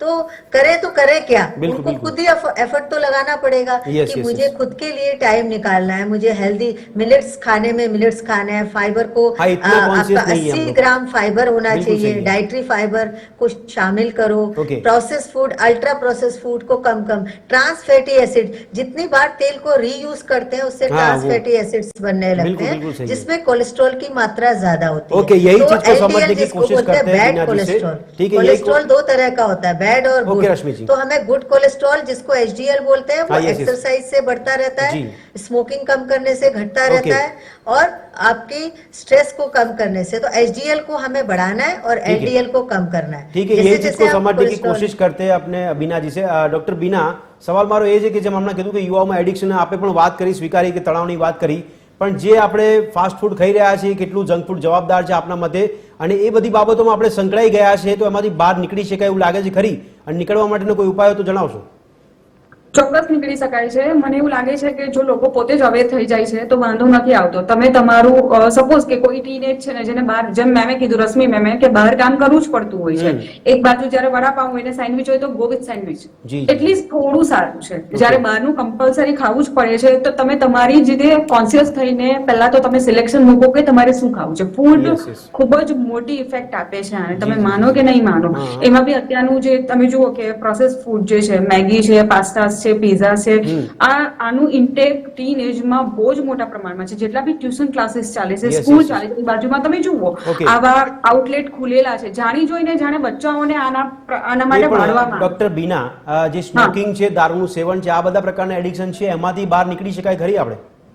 હા, ડેફિનેટલી નીકળી શકાય છે. જ્યારે વ્યક્તિને પોતાને નીકળવું છે, પહેલી વાત. અને સેકન્ડ, કે જ્યારે બચ્ચાઓ નાના છે, જેમ કીધું એડોલેસન્ટમાં છે કે નાનું છે, પહેલેથી તમે સમજાવો કે એડિક્શન શું છે અને એના પ્લસ માઇનસ તો શું પછી આવે ડોક્ટર છે. બીના, એવું લાગે છે કે શાળાકીય લેવલ પર આપણે આવા બધા વિષયોને હવે ભણાવવાનું ચાલુ કરવું જોઈએ તો પોસિબલ લાગે છે? 100% ભણાવવા કરતા બી હું એમ કહું છું એક વખત બચ્ચાઓને લઈને પ્રેક્ટિકલ એડિક્શન સેન્ટર બતાવો. તમે બતાવો કે રિયાલિટી શું છે, જ્યારે માણસ એડિક્શનમાં જાય છે બોડી પર શું ઇમ્પેક્ટ આવે છે, એ લોકોની લાઈફ કેવી થઈ જાય છે, એની પાછળ કેટલા લોકો હેરાન થાય છે, ટ્રીટમેન્ટ છતાં બી બચતા નથી. પહેલું પ્રેક્ટિકાલિટીમાં નાખો. સેકન્ડ કે પેરેન્ટ્સે ખાસ જોવાનું કે તમે બાળકો સાથે વાત કરો. જેમ મેં કીધું કે એક વાતચીત કાઉન્સેલિંગ જરૂરી છે કે બાળક શું વિચારે છે, શું સફર કરે છે, યા વ્યક્તિ કઈ રીતે નીકળી રહેલું છે. માણસ ત્યારે સ્ટ્રેસમાં આવે છે જ્યારે એ સ્ટ્રેસના લીધે એ એડિક્શન પર આવે છે. એટલે જ્યારે કે બહાર નથી કાઢી શકતો, કોઈને શેર નથી કરી શકતો, પરિણામે રિલીફ લેવા માટે કંઈક એક સપોર્ટ શોધે છે જે સારો નથી પણ સપોર્ટ છે. એટલે કંઈ બી આપો પણ સપોર્ટ આપો. તો તમે માણસનો જ સપોર્ટ આપો તો એડિક્શન ઇનડાયરેક્ટલી ઓછું થઈ શકે છે. તમે ઘણા લોકો જુઓ કે જેમને ખાલી હગ આપો તો બી એ લોકો શાંત થઈ જાય છે. નાના બચ્ચાઓમાં ખાસ આ વસ્તુ જોવા મળે છે. પરંતુ આજકાલના પેરેન્ટ્સ બિઝી છે, કોઈને પડેલી નથી. તમે જુઓ અમદાવાદનો જે કેસ કે છોકરાને ચપ્પુ માર્યું, એ પડી રહેલો છે તો કોઈ પૂછવા વાળું નથી. યાર આટલું બધું થોડું કઈ રૂડનેસ હોય બાળકો માટે. એટલે જ્યારે આવું જ એટમોસ્ફિયર છે ત્યારે બાળકને એક તો પહેલા અવેર કરવું, વાતચીત ચાલુ રાખો અને સતત કોન્ટેક્ટમાં રહેવા બેસ્ટ સોર્સ છે એમને અટકાવવાનું. ઓકે પ્રશાંતભાઈ, જે બીનાજી કહી રહ્યા છે એ પ્રકારના પ્રયત્નો કયા લેવલે કરી શકાય? માત્ર વ્યક્તિને વ્યક્તિ જ, એટલે જે તે વ્યક્તિને આપણે છોડી દીધું કે એ સમજે તો જ સારું છે, નહીં તો પછી સમાજ પણ બગડશે, દેશ પણ બગડશે. સેલ્ફ રિસ્પોન્સિબિલિટી જ્યાં સુધી ના આવે ત્યાં સુધી આ સુધરે નહીં. તકલીફ એવી છે હવેના સમયમાં શું તકલીફ થઈ છે ખબર છે? માણસ સુધરવા માટે પહેલા બગડવા માંગે છે. ઓકે, તો 40-45 વર્ષે પહેલી વાર આમ જયારે આમ ડિટેક્ટ થયું છે ચેસ્ટ પેન ઉપડ્યું અને પડી કે આ તો ભાઈ કાર્ડિયો અરેસ્ટ જેવું લાગે છે અને એક સ્ટેન્ડ, એ પછી તમે જો આખી એની લાઈફસ્ટાઈલ એ બદલવાનું ચાલુ કરશે. મને ડોક્ટરે કીધું હતું મારે સવારે 7 વાગે ઉઠી જવાનું, મને થોડું મારે રિલેક્સ રહેવાનું છે. હું જે પહેલા લેતો હતો કે 9 વાગે ઓફિસ પહોંચી જવું હોય તો હું ઘરે 8:50 નીકળતો, કટ ટુ કટ. એ જગ્યાએ હું 8:30 નીકળું છું એટલે થોડું આમ સ્ટ્રેસમાં ના રહું. એટલે આખી લાઈફસ્ટાઈલ માણસ બદલવાનું ચાલુ કરે. ક્યારે? જ્યારે એને પહેલો હુમલો આવ્યો ત્યારે. બરાબર છે. એટલે કરવા માટે પહેલા બગડવા માંગે છે. આ પછી ડોક્ટરે તળેલું ખાવાની મને ના પાડી જો એટલે મારે થોડું તેલ મારું, શાકમાં બી તેલ ઓછું નાખજો, વડાપાવ કે સેન્ડવિચ તો પછી સેન્ડવિચ ઓપ્શન ચાલુ થાય. ત્યાં સુધી વડાપાવ જ હતું, ત્યાં સુધી ચીઝ બર્ગર ને પીઝા જ હતું એમ. એટલે પ્રશાંતભાઈ, આપ કહો છો કે વ્યક્તિ પોતે સેલ્ફ જાગૃત થવું પડશે, પણ મારો સવાલ ન માત્ર ખાલી તંત્ર માટે નથી પણ આપણા દેશમાં ક્વોલિટી કંટ્રોલ નામની વિભાગ પણ છે કે જે નક્કી કરે છે કે ભાઈ દેશના નાગરિકને કેવો ખોરાક મળવો જોઈએ, કેવી નુકસાનકારક વસ્તુ છે એમના માટે હાનિકારક છે તો મળવી જોઈએ કે ના મળવી જોઈએ, આ નક્કી કરવાના માપદંડ પણ છે. તો આપણે માત્ર વ્યક્તિ પર ઢોળી દેવું કેટલું વ્યાજબી? એ તંત્રની વ્યાખ્યા ખરેખર એક બદલાઈ ગઈ છે. કારણ કે હું તો આની પર ખૂબ ચર્ચા કરી ચૂક્યો છું કે દેશની અંદર હ્યુમન વેલ્યુઝ, એમાં ક્વોલિટી, ફૂડની ક્વોલિટી થી માંડી એર ક્વોલિટી સુધી બહુ જ રિસ્પોન્સિબલ હોય છે સરકાર. આપણે કશું છે નહીં. જેમ આ બધામાં અહીંયા આપણે ત્યાં ઊંધું જોવા મળે છે પ્રશાંતભાઈ કે હવા બી બગડી તો વ્યક્તિ જવાબદાર છે, ડિઝાસ્ટર થાય તો બી વ્યક્તિ જવાબદાર છે અને ગ્લોબલ વોર્મિંગ થાય તો આપણે પોતે જવાબદાર છે. એટલે દર વખતે આપણે જે કહીએ છીએ કે જનતા ઉપર ઢોળી દેવું, જનતા નથી, એ બહુ વ્યાજબી નથી. સરકારની પોતાની એક ભૂમિકા છે. જેમ drugs, food control, quality control, એ લોકો એમની રેગ્યુલર ચેકલિસ્ટ. આજે અત્યારે જુઓ તો હાલતા દર બીજે દિવસે તમે એટલે એ તો બહાર આવે છે એટલે ખબર પડે છે કે આમાં ખાવામાંથી વંદો નીકળ્યો, નીકળ્યું. એટલે આ જે ક્વોલિટી પેરામીટર ચેકિંગ કરવાનું છે એ તંત્ર નથી કરતું. તંત્ર તો એના આધાર કરી નાખ્યા છે. એટલે હું આપણે કા ભગવાન ભરોસે છે અને કા આપણે સેલ્ફ ભરોસે છે. તંત્ર જે કંઈ કરવું હશે નાનું મોટું કરતું રહે છે, બતાવવા માટે કરે છે કે પેપર ઉપર કરે છે. એથી કારણ કે એક તો ભ્રષ્ટાચારે ભરડો લીધો છે, સિસ્ટમ જેને કહે ભ્રષ્ટાચારથી ખદબદી ચૂકી છે. લોકોને માત્ર જે લોકો તંત્ર જે ચેકિંગમાં પણ જાય છે ને. અચ્છા પ્રશાંતભાઈ, આપ એક રાજકીય વિશ્લેષક તરીકે એટલે એક સવાલ થાય છે કે હમણાં એક તંત્ર તરફથી એક અભિયાન ચલાવવામાં આવ્યું હતું કે CPI ટ્રેનિંગ આપવાનું કામ રાજકીય પાર્ટી તરફથી પણ કરવામાં આવ્યું કે એમને ત્યાં પોતાને ત્યાં કેમ્પ રાખવામાં આવ્યા હતા અને શીખવાડવામાં આવતું હતું. સવાલ મારો એમ છે કે આપણે ઊંધા કાન પકડી રહ્યા છે. CPI ટ્રેનિંગ આપવાની વાત કરે છે પણ આપે જે ક્વોલિટી કંટ્રોલ ને જે માપદંડની વાત કરી એની પર વધારે ફોકસ આપવાની જરૂર છે કે લોકોને નાનપણથી CPI ની ટ્રેનિંગ આપવાની જરૂર છે? એટલે CPR એક અલગ ભાગ છે અને એ બી એટલું જવાબદાર છે. એટલે એ વખતે પણ આપણે ચર્ચા કરી હતી કે પેજ તમારે તો ઘરે ઘરે છે પ્રમુખ, 10 ક્વાર્ટર વચ્ચે એક પેજ પ્રમુખ છે. એટલે આખા ગુજરાતને તમારે કવર કરવું હોય કારણ કે તમે તો અત્યારે મહાન પાર્ટી છો, તમારે જો ગુજરાતનો એક એક વ્યક્તિ કવર કરવો હોય તો દરેક પેજ પ્રમુખ CPR ની ટ્રેનિંગ અપાઈ દો સરકારમાંથી. કોઈ આવતો બંધ થઈ જશે કારણ કે તમે તો ઘરે પહોંચેલી પાર્ટી છો. પણ એ મેં ના કીધું એ માત્ર બતાવવા પૂરતું જે તે વખતે પાર્ટીની વાહવા કરવા માટેનો એક અભિગમ હતો, એક મુહિમ ચલાવવામાં આવી હતી. તંત્રએ જે સુધારવાનું છે, આમના પેજ પ્રમુખ ક્વોલિટી કંટ્રોલ નહીં સુધારી શકે. બરાબર છે. એમના હોટલો ચાલે છે, એ પેજ પ્રમુખ આપણે એક નામ આપેલું છે, પણ નેતાઓની હોટલોથી માંડી રિસોર્ટથી માંડી ઘણું બધું ચાલે છે. આમ જે ચાલે છે, પણ બધાએ કઈ દીધેલું છે આપણી ઉપર સુધી પહોંચશે અને કોઈ આપણા સુધી પહોંચતું નથી. બધો સાક્ષી રહી ચૂક્યો. મેં તો 1000 વાર હું તો તમારા માધ્યમથી નામ પણ લઈ કે ડ્રગ્સના કમિશનર જે કોશિયા સાહેબ ઓફિસ. ઓકે, એટલે પ્રશાંતભાઈ હવે તો આપણે માની લેવું કે રામ રાજ્ય આવી ગયું તો જનતા રામ ભરોસે રહી શકે છે. ડોક્ટર કૃણાલ, ટેકનિકલી સવાલ એ થઈ રહ્યો કે સીપીઆર ખરેખર કેટલું મહત્વનું છે? સીપીઆર ની ટ્રેનિંગ બધાને જાણકારી હોવી જોઈએ કે ના હોવી જોઈએ આપના મતે? સીપીઆર ની ટ્રેનિંગ દરેક જગ્યાએ હોવી જોઈએ. અચ્છા. માણસને જ્યારે બી હાર્ટ ફેલ થઈ જાય, એનું હૃદય કામ કરવાનું બંધ થઈ જાય, તરત જો એને સીપીઆર આપતા એને એમ્બ્યુલન્સ થી આપણે નજીકના હોસ્પિટલમાં લઈ જઈએ તો હૃદયનું કામ શું છે કે આખા શરીરમાં લોહી પહોંચાડવું. જો એ હૃદય બંધ થઈ જશે ને આખા શરીરમાં લોહી નહીં પહોંચે તો ધીરે ધીરે બધા અંગો બંધ થઈ જશે. એટલે સીપીઆર શું કરશે કે આપણે જે હૃદયનું કામ છે એ આપણે બહારથી હાથથી કરીએ છીએ. આપણે હૃદયનું પમ્પિંગ ચાલુ રાખીએ છીએ, જ્યાંથી હૃદય એમ બંધ થઈ ગયું છે અંદરથી, પણ એનું વર્કિંગ ચાલુ છે. એટલે એ જે લોહી પહોંચાડવાનું છે, સર્ક્યુલેશન કહીએ કે આખા શરીરમાં લોહી પહોંચાડવાનું છે, એ સીપીઆર ચાલુ રાખશે. તો જ્યાં સુધી આપણે પેશન્ટને હોસ્પિટલને પ્રાઇમરી ટ્રીટમેન્ટ જેને બધી દવાઓ શરૂ કરીએ ત્યાં સુધી સીપીઆર આપીએ આપણે પેશન્ટને. સીપીઆર છે કે યુટ્યુબ પર વિડિયો જોઈએ કે રીલ્સ જોઈને લોકો કરવા માટે કેટલું યોગ્ય છે? શું ખરેખર ફાયદો કરી શકે? સીપીઆર નું વર્ક ત્યારે જ ઉપયોગી છે જ્યારે પલ્સ રેટ બંધ થઈ ગયા હોય, જ્યારે પેશન્ટને પલ્સ આવતા બંધ થઈ ગયા હોય અને હૃદય બંધ થઈ ગયું હોય ત્યારે જ સીપીઆર નું મહત્વ છે. પેશન્ટ માણસ બેભાન થઈ ગયું હોય પણ એના જો પલ્સ આવી રહ્યા હોય તો સીપીઆર આપવાનો કોઈ મતલબ નથી. એટલે જ્યારે હૃદય બંધ થઈ ગયું હોય ત્યારે જ સીપીઆર કામ કરશે. ओके डॉक्टर रश्मि, ये हार्ट अटैक या कैंसर या डायबिटीज हम बड़े बड़े रोगों की बात करते हैं, तो अभी हार्ट अटैक का जो मामला बढ़ रहा है, तो आपको क्या लगता है कि लोगों में भी हार्ट अटैक की समझ होनी चाहिए कि नहीं होनी चाहिए? उसके लिए क्या कर सकते हैं? हाँ, उसके लिए एक तो जागरूकता की जरूरत है कि सबको पता हो कि क्या हमको इसके लिए हम बोलते हैं प्राइमोडियल प्रिवेंशन, मतलब रिस्क फैक्टर को जन्म ही ना लेने दें. रिस्क फैक्टर होंगे नहीं तो फिर आपको रिस्क फैक्टर की वजह से ही तो हार्ट अटैक और ये सब होता है, जो रिस्क फैक्टर जोखिमी तत्व बोलते हैं. तो प्राइमोडियल प्रिवेंशन के लिए आता है सबसे पहले ओबेसिटी ना होने दें. वो है एक बड़ा रिस्क फैक्टर. जैसे जैसे ओबेसिटी बढ़ेगी हमारा ब्लड प्रेशर बढ़ेगा, शुगर ब्लड डायबिटीज बढ़ेगा, हमारा बैड कोलेस्ट्रॉल बढ़ेगा. तो ये सब और दूसरा है फिजिकल एक्टिविटी. फिजिकल एक्टिविटी को हर, जैसे कि स्कूलों में पीटी के टीचर है कि नहीं, कई बार आगे भी डिस्कस हुआ है, ओबेसिटी पे भी डिस्कस हुआ है. तो ये हमें रिस्क फैक्टर को एडोलेसेंट में क्योंकि लाइफ स्टाइल कब बनती है? जब युवा होता है. एक बार लाइफ स्टाइल बन गई तो जैसे बोलते हैं ना घड़ा होता है, घड़ा एक बार बन गया तो फिर उसको तोड़ नहीं सकते. तो लाइफ स्टाइल रिलेटेड डिजीज को तोड़ने का सबसे पहला कदम है कि स्कूल लेवल तक एडोलेसेंट और बचपन से ही उसको इस तरह का संस्कार दिया जाए कि ये हेल्दी लाइफ स्टाइल अपनाए. तो हेल्दी लाइफ स्टाइल होगा तो कभी भी उसको. बहुत अच्छी बात बताई आपने कि स्कूल लेवल से शुरू करना चाहिए. लेकिन डॉक्टर बिना आप साइकोलॉजिस्ट તમે સાયકોલોજીસ્ટ છો, સવાલ એ થઈ રહ્યો છે મારો કે કદાચ હું તમને એવું કહું કે ભાઈ મને એડિક્શન છે કદાચ કોઈ નશાકારક પદાર્થનું અને એનાથી મને નુકસાન પણ થયું છે, મેં સર્જરી કરાવી કે ઇલાજ કરાવી દીધો, પણ ફરી પાછું એ સેવન ચાલુ રાખું છું કારણ કે જે થવાનું થશે જ અને હું બચી ગયો છું, એનો મતલબ કે એવું માની લઉં છું કે જ્યારે જે થવાનું છે તો પછી શા માટે હું એડિક્શન છોડું? મોટાભાગના કેસમાં એવું હોય છે પદ્રેશભાઈ કે જે એડિક્શનમાં હોય છે એમને છૂટ્યા પછી પાછી લાગવાની લત ચાન્સીસ વધારે જ હોય છે. આથી એ લોકોને કોન્સ્ટન્ટ ટચમાં રહેવું જ પડે છે. એટલે એવું નહીં માનવાનું કે તમે એક વખત એમાંથી નીકળી ગયા રિહેબમાંથી તો પાછું નથી આવવા. હા, બરાબર છે. એટલે એના માટે અવેરનેસ ખાસી જરૂર છે અને વ્યક્તિને સતત એના માટે પ્રોત્સાહન આપવું જ પડે છે કે તમારે આ કરવાનું છે. બીનાજી, ઘણા બધા ધાર્મિક ગ્રંથો આપણને એવી સલાહ આપતા હોય છે કે ભાઈ મોતથી તમારે ડરવાની ક્યાં જરૂર છે. તો ઘણા એડિક્શન વાળાની વિચારસરણી આવી હોય છે, એમને કેવી રીતે બદલી શકે? એ લોકો માનતા હોય કે ભાઈ હું એડિક્શન કરીશ તો બી જ્યારે જે થવાનું છે, મોત આવશે ત્યારે જોયા જશે.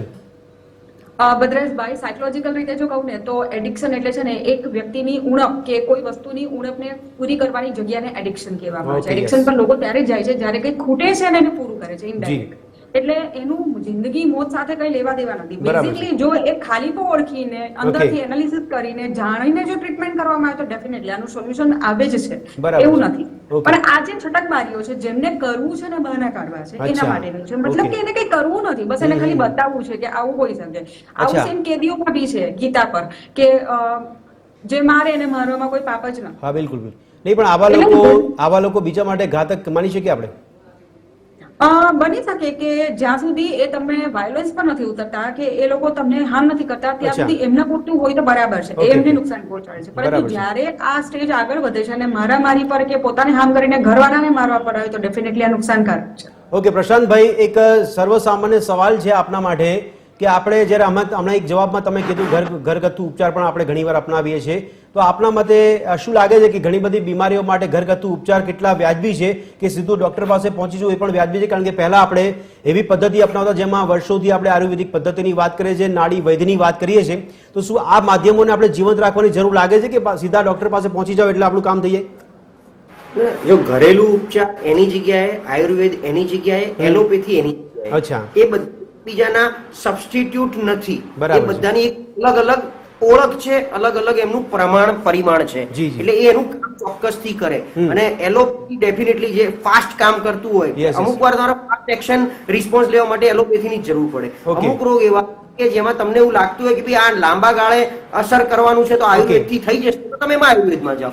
એટલે તમે બીજી એક મિનિટ પ્રશાંતભાઈ, એક સવાલ હું કુણાલભાઈ આપની વચ્ચે પૂછું છું, એનો પછી જવાબ આપની પાસે મળીશ. કુણાલભાઈ, એક એવી બાબત કહેવાય છે કે ડાયાબિટીસ છે કે પછી બ્લડ પ્રેશર જેનું જે માપ છે આટલું હોવું જોઈએ, આ માપદંડ નક્કી કોણ કરે છે? અને બીજી બાબત કે નક્કી કરવાથી ડર ના ઘૂસી જાય કે ભાઈ આટલું એક લેવલ છે એનાથી વધી ગયું તો ડર ઘૂસી જાય લોકોમાં? એટલે ઘણી બધી સ્ટડીઝ થઈ છે, એના ઉપર એક લેવલ ક્રાઇટેરિયા લેવલ સેટ થયા છે. જેમ કે ડાયાબિટીસમાં એવું કહીએ કે સવારનું જે ભૂખ્યા પેટનું જે શુગર હોય ને એ 100 થી નીચે હોવું જોઈએ, બરાબર છે, અને જમ્યાના 2 કલાક પછીનું 140. આ બધા સ્ટડીઝ છે. હા, આ બધા સ્ટડીઝ થયેલા છે પેશન્ટો ઉપર, જેનાથી રિસ્ક ફેક્ટર ખબર પડે કે જેનું શુગર આનાથી વધારે હતું એ લોકોમાં આ ડિઝીઝ વધારે જોવા મળી છે.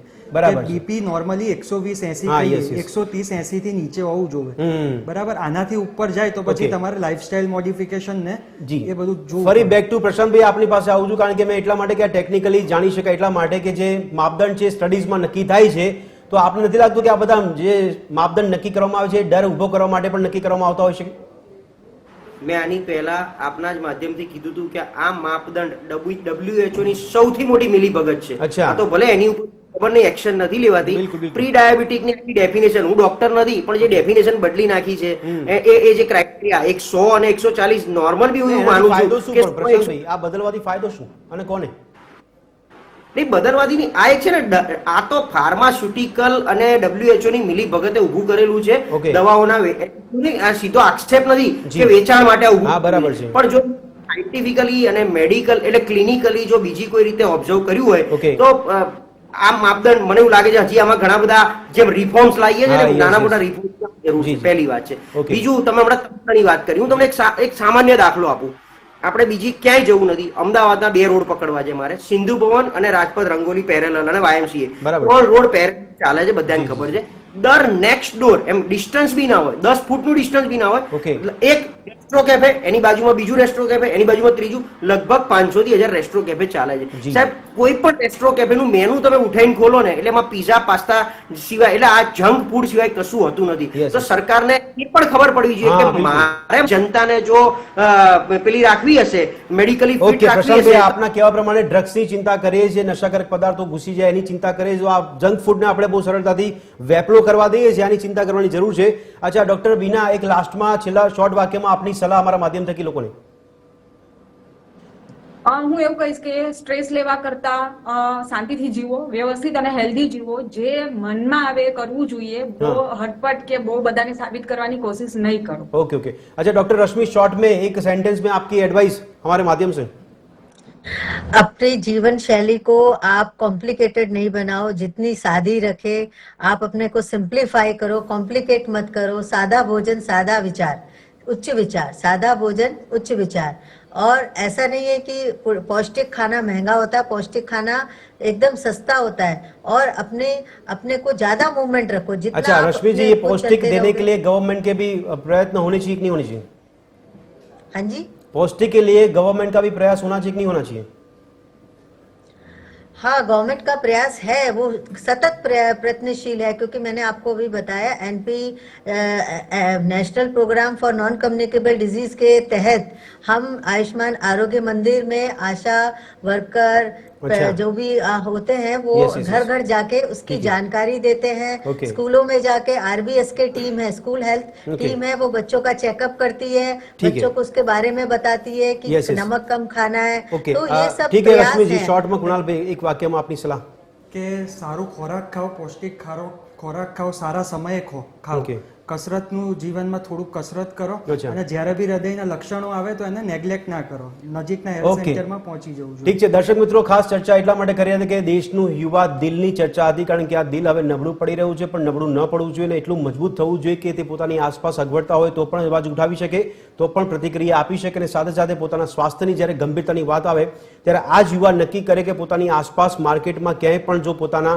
સ્વાસ્થ્ય માટે નુકસાનકારક કોઈ વસ્તુ મળી રહી છે તો એને અપનાવી ન જોઈએ અને કેમ મળી રહી છે એવા સવાલ પણ પૂછવા જોઈએ, જેથી કરી પોતાના સ્વાસ્થ્યનું આપણે ધ્યાન રાખી શકીએ। આશા રાખીએ છીએ કે દરેક વખતે સ્વાસ્થ્ય માટે એવું કહેવાય છે કે પહેલું સુખ તે જાતે ન રહ્યા, પણ યુવા વર્ગમાં અને બાળકોને પણ શાળાકીય લેવલ પર સમજાવવામાં આવે એવો પ્રયાસ પણ તંત્ર દ્વારા થાય એવી આશા રાખીએ છીએ। આશા સાથે ચર્ચાને સમાપ્ત કરીશું। કુણાલજી, બીનાજી અને રશ્મિજી તથા પ્રશાંતભાઈ આપે ભાગ લીધો તે બદલ આપનો ખૂબ ખૂબ આભાર। તો દર્શક મિત્રો, ફરી મળીશું ચર્ચા છડે ચોકમાં એક નવા વિષય સાથે। ત્યાં સુધી આપ જોતા રહો TV13 ગુજરાતી। નમસ્કાર।